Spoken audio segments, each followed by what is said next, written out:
ఎక్కడైనా గానీ పసిపిల్లల పైన దాడులు జరుగుతాయి, హత్యలు జరుగుతాయి, మానభంగాలు జరుగుతాయి. ఒంట్లో చీమినెత్తురున్న ఎవరైనా గానీ దాన్ని ఖండిస్తారు. అటువంటి సంఘటనలు జరగకుండా చూడాలని చూస్తారు. కానీ విచిత్రం ఏంటిదంటే కరప్ట్ రాజకీయ నాయకులు మన దేశంలోనే కాదు, ప్రతి దేశంలో ఉన్నారు. Political correctness, vote bank politics, పదవి కాంక్ష, దీనికోసం ఎంతైనా దిగజారుతారు. గత 30 సంవత్సరాలుగా పాకిస్తాన్కి చెందిన గ్రూమింగ్ గ్యాంగ్స్ యూకే లోపల పసిపిల్లలు 10 సంవత్సరాల నుంచి 14 సంవత్సరాల వయసులో కలిగిన పసిపిల్లల పైన అత్యాచారాలు చేస్తున్నాయి. వాళ్ళకు డబ్బు ఆశ చూపించి, డ్రగ్స్ ఆశ చూపించి, కొత్త కొత్త ఎలక్ట్రానిక్ గ్యాడ్జెట్స్ ఆశ చూపించి వాళ్ళని లోబర్చుకుంటున్నారు.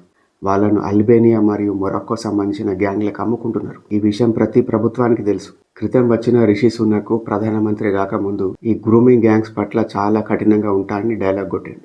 కానీ ఏం చేయలేకపోయాడు. ఇంట్లో దుమ్ము మురికి పేరుకపోతే దాన్ని ఊడ్చి బయటపడేయాలి.